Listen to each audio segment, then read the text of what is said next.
Okay, so in this first segment, I thought we could start by getting kind of a quick overview about what the horse sacrifice was and how it came to be one of the most esteemed rituals that an imperial ruler could undertake in ancient India. The ritual itself is called the Ashwamedha, or the horse sacrifice. The word Ashwa means horse, and it's actually an old Indo-European cognate. It's related to the Latin equus, if you know that word, from which we get the English equine, right? It's cognate with the Greek hippo as well, where we get the words hippocampus, hippodrome, and hippopotamus, right? The word medha means an animal sacrifice. It's kind of like a roast of sorts. The Ashwamedha was a public or Shrauta rite, and it would take a whole year to perform it. This makes it one of the most complex of the public sacrifices that are described in the Vedic texts. For one, not just anybody could do it. The only person who was eligible to perform the Ashwamedha, the only one who could be a yajamana or a patron, was an imperial king. It was a ruler who had subdued all his neighbors and could claim to have universal dominance. The role of his patni, his sacrificer's wife, in this ritual was assumed by all of his queens. This kind of imperial king had to have at least 4 wives. Then there was also a fifth woman involved, who was supposed to be a virgin maiden, who also had roles in the ceremony. As Stephanie Jameson points out in an important essay on the horse sacrifice that you should be reading, the ritual was performed by, quote, an already powerful king to extend, consolidate, and display his power. Now, what exactly would this kind of imperial king have gotten himself into by agreeing to do this kind of horse sacrifice? Well, here's the basic procedures of the ritual as they would have been done around, say, like 700 BC, when it reached what we call its classical form. First, the king's prize warhorse was set loose to roam around for a year, wherever it wanted to. Right? It was his best warhorse. As it roamed around, the horse was followed by the entirety of the king's armies. Meanwhile, the king himself stayed back home, celibate and in a consecrated state for the whole time, which meant he had to do all kinds of rituals every day with all of his Vedic priests present, and he had to have a restricted diet. At the end of the day, the horse is brought back to the main altar, where the horse is sacrificed to the gods, along with a whole bunch of other animals who were sacrificed in order to feed the gods. The horse himself wasn't supposed to be food for the gods, but rather the belief was that the horse would go directly to heaven without dying as a part of the ritual. During the sacrifice, another kind of event was supposed to take place. The king's wives had to engage in some explicit sexual actions with the dead horse and say some kind of obscene things to the priests while this is all going on. This part is the big puzzle that we're all still kind of struggling to deal with and figure out, and we'll get to that later. Now, why on earth would a king who had conquered the world, who had it all, why would he want to do this, right? Well, the goals of the Ashwamedha ritual were both political and religious. The sacrifice was a way that the king could assert his universal sovereignty in a public way. So think about it. If you have to be a pretty powerful king to just let your armies roam around for a year following a horse, right, and defeating anyone who might try to attack the horse. And it would also be quite a thing to kind of sacrifice this prized possession of yours, your personal warhorse. The other religious objective was to get male offspring, also to eliminate sin, evil, pollution that you might have accrued by conquering your enemies. This is called papa in Sanskrit. The idea was that the horse sacrifice itself generated so much sacred power, so much auspiciousness, that it would wipe out the papa, the evil, the sin of murdering even a Brahmin. Now, Even though this sacrifice was rarely performed right, it was still front and center in the public imagination as being a really special kind of event. In both of the Sanskrit epics, for example, the main heroes conduct horse sacrifices after they win the wars.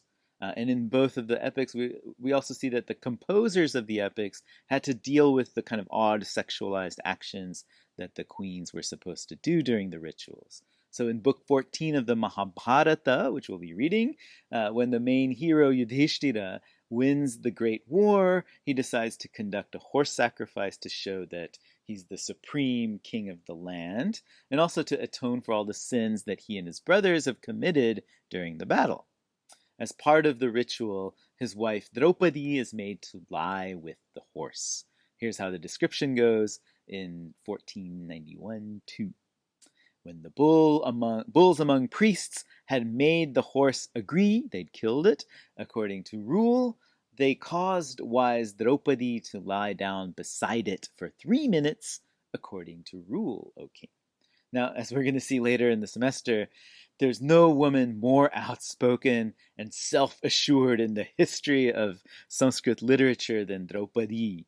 And it's really quite striking that even she would submit to doing something like this, although you can see a kind of apologetics already in the way that the poets are phrasing this. She only had to do it for 3 minutes, and it was just done as a kind of gesture, a ritual gesture, where she just sort of had to lie next to the horse, so just so the rule was followed. The same kind of description is found in the other great Sanskrit epic, the Ramayana. Here it's Rama's father, the wise old King Dasharatha, who conducts a horse sacrifice, and this is part of his lengthy attempts to have children. During the ritual, his wives, including the chief queen, who's going to be Rama's future mother, Kausalya, the wives are also made to lie with the horse, and here's how this description goes. Then, with determined mind and desire for dharma, Kausalya spent one night with the horse. This spending one night euphemism is also kind of made to be intentionally vague, right? Especially when we're going to compare it to how explicit the Vedic texts are when they give the exact instructions of what the queen's supposed to be doing with this dead horse. More on that later. Now, it's not just in the epics, but there's also plenty of historical evidence that shows that it wasn't a very common ritual, but the horse sacrifice was occasionally something that a handful of actual real-life kings in India did perform. We don't have evidence from the Vedic age itself, from before 500 BC, but after about 200 BC or so, there was a highly influential empire known as the Mauryans, who actually forbade all animal sacrifices, including the horse sacrifice. Then after the fall of the Mauryans, animal sacrifices were revived, including the horse sacrifice, and the first one to do it in historical record was a Brahmin general by the name of Pushyamitra Shunga, who had himself overthrown the last Mauryan emperor and established his own dynasty in 185 BCE. In that early period, there was also another guy, Shatakarni I of the Satavahana dynasty, around 150 CE, who also seems to have performed one of these. Maybe the most striking evidence we have about the kind of imperial performance and value of the horse sacrifice comes a bit later, during the great empire of the Guptas that lasted from about 300 to 550 CE. The Guptas seem to have had a number of these horse sacrifices, and they actually minted special commemorative gold coins in honor of the events. Here's one such Gupta coin, the beautiful Ashwamedha coin of Samudragupta, which was minted sometime between 355 and 375 AD. You can see that the front of the coin has a consecrated and decorated warhorse that's standing next to a burning Vedic fire altar, right? The reverse side of the coin has a graceful and dignified looking woman standing with various ritual implements. Many have taken her to represent this chief queen, thus also kind of indicating the woman's role in the ritual. Did this mean that the mainstream Gupta public knew about what the queen had to do during the ritual and were okay with it, enough to have it on their coins? Maybe, but also maybe not. Some scholars have suggested it's not the queen at all, actually, but the goddess Shri or Lakshmi, who represents the prosperity of the empire, something more abstract. We'll get into these Gupta coins again in the very last segment of our session. But what these do indicate is that the horse sacrifice did have a kind of presence in the public political life of ancient India, and it probably did involve the active participation of the queen. Now, before we dive in and see what the queen was or was not doing in the horse sacrifice, I wanted to walk through how the whole thing evolved in the first place, from the early beginnings to the classical ritual. In our next segment, we're going to start by going back to the earliest forms of the Vedic ritual of the horse sacrifice that are found in the Rigveda Samhita, which reflects how the sacrifice would have appeared in the early Vedic period. Remember, again, 1500 to 1000 BC.